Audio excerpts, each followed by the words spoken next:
Hello guys, this is the MCQ test, right? You guys just attempt the test and you can brush up your knowledge and you can know what you know actually, right? So let's begin.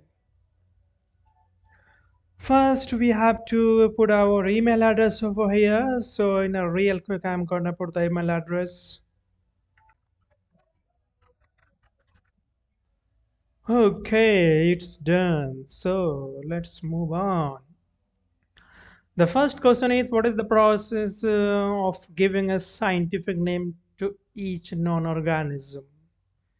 So, what it may be, I don't know. You guys know better, right?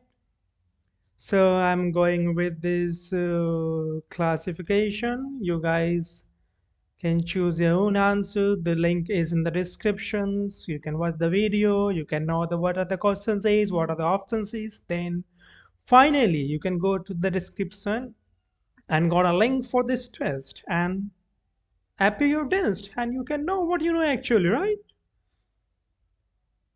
Okay, let's see what the next question is. What is the scientific name of mango? I'm going with this option. And what is the two component? Okay.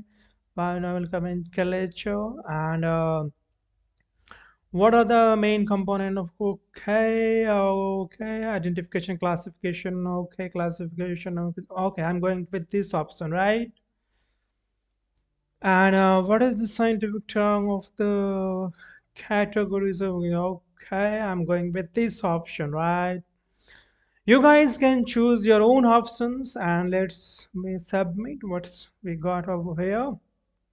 So we have submitted our responses. We can preview our scores by clicking over here and we can see this is a wrong answer. Let's see what it's saying. It's saying that you need to study properly because it's wrong. Okay. This is the explanation and you guys can go along all these answers. You can see what you know, what you don't know. You can test your knowledge basically, right? So go to the description and find a link to appear on this test.